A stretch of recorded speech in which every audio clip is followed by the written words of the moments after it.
બધા એવું કહે છે કે બરોડા જેવી ચૂંટણી કોઈ જગ્યાએ થતી નથી. આ રસાકસી પણ એટલી જ જોવા મળે, પ્રચાર પ્રસાર પણ એટલો એગ્રેસિવ હોય છે. આ અલગ કેમ?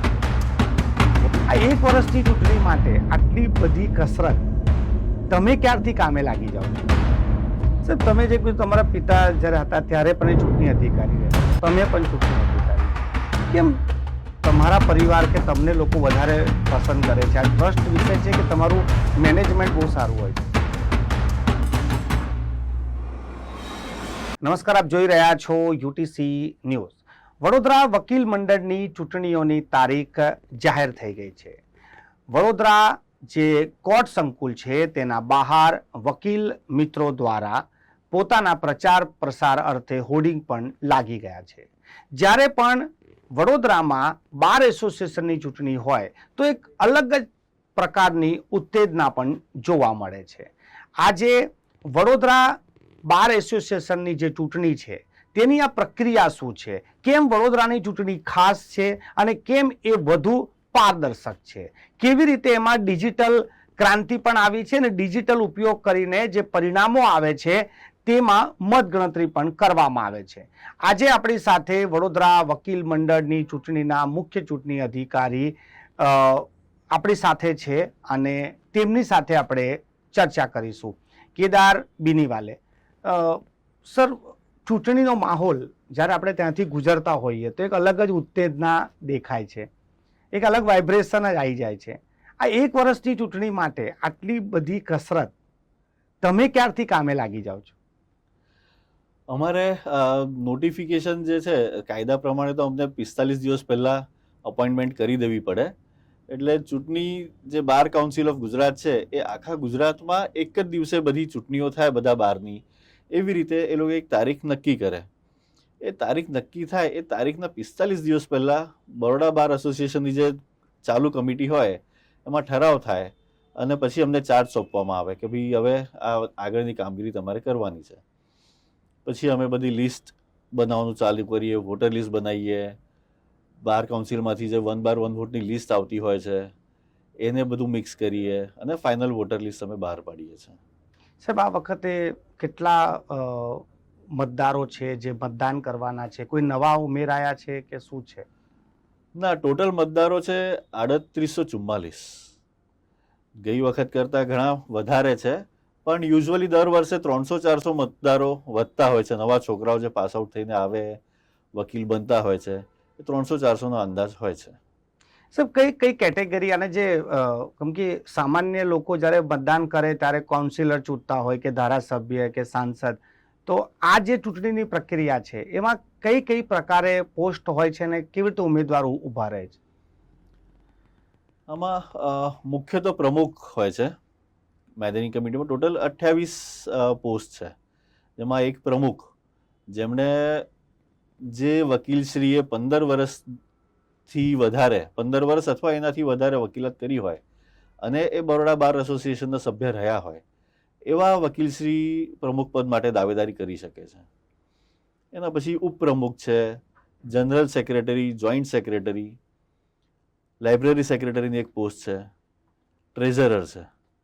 આ બધા 5-5, 7-7 વર્ષની વકીલાત થઈ હોય એવા બધા ઉમેદવારી કરી શકે છે.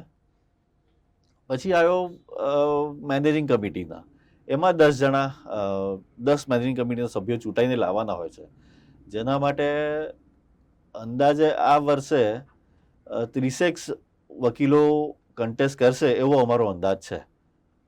અને એક લેડીઝ રિઝર્વની પોસ્ટ છે, જે હું કહીશ કે આપણા વડોદરા વકીલ મંડળમાં વર્ષોથી ચાલે છે, કે જે 2 લેડીઝ માટેની રિઝર્વડ પોસ્ટ રાખી છે મેનેજિંગ કમિટીમાં.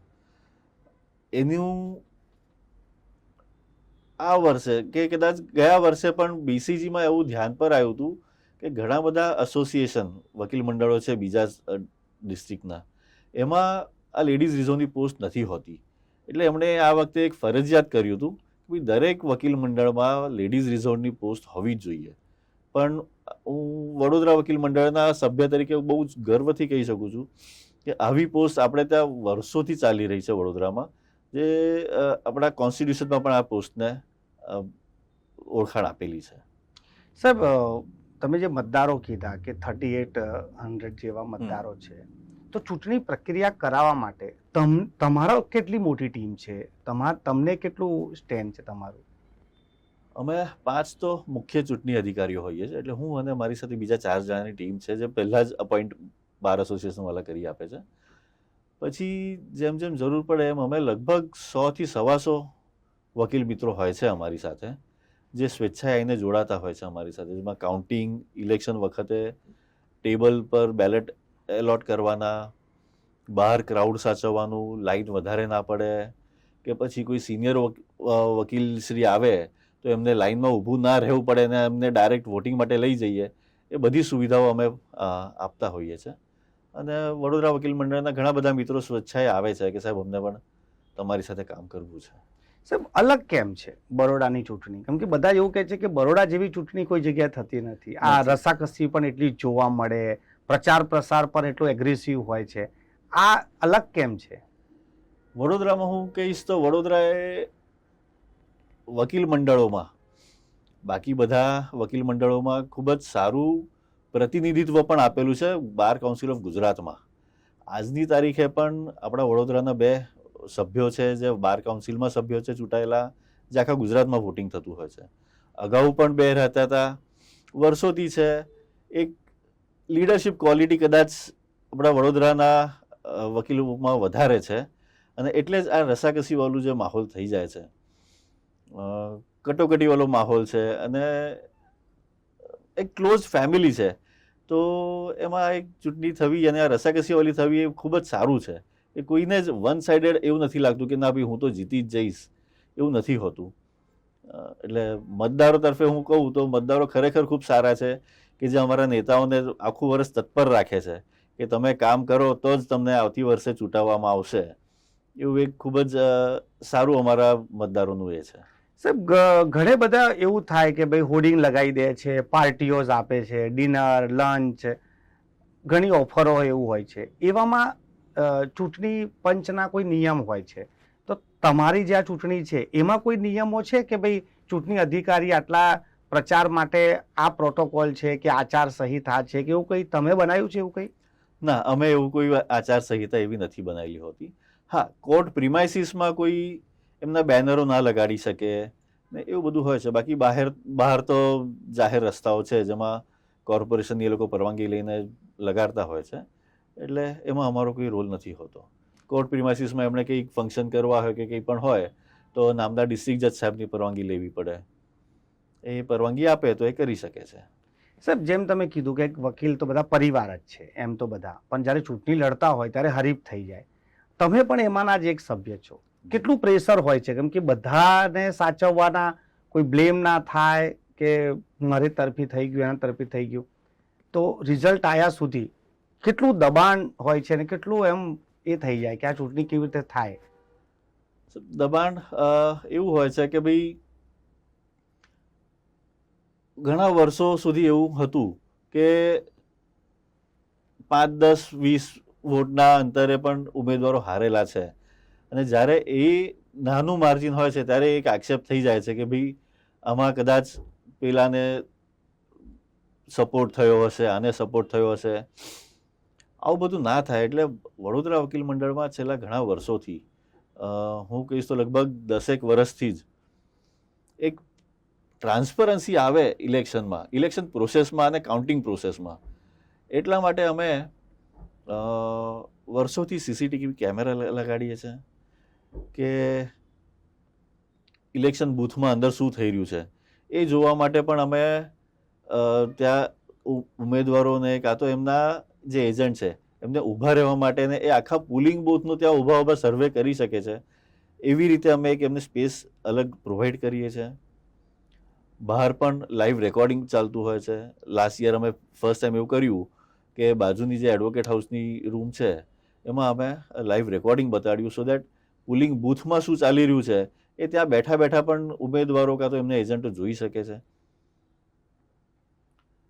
મતગણતરી વખતે જ્યારે બેલેટ પેપર ખુલે છે તો બેલેટ પેપર ખોલીએ એટલે એની ઉપર પણ એક સીસીટીવી કેમેરા મૂકતા હોઈએ છીએ અને એનું કનેક્શન બહાર સ્ક્રીન પર બતાડીએ છીએ, જેથી કરીને જો જે પણ કોઈ અમારો અધિકારી હોય એ બેલેટ પેપર પર વાંચે કે ભાઈ આ વ્યક્તિને નંબર 1 પર સિક્કો વાગ્યો છે, તો બહાર પણ બધાને દેખાઈ આવે કે ના ભાઈ આ 1 પર જ વાગ્યો છે સિક્કો અને 1 જ નંબર બોલાય છે.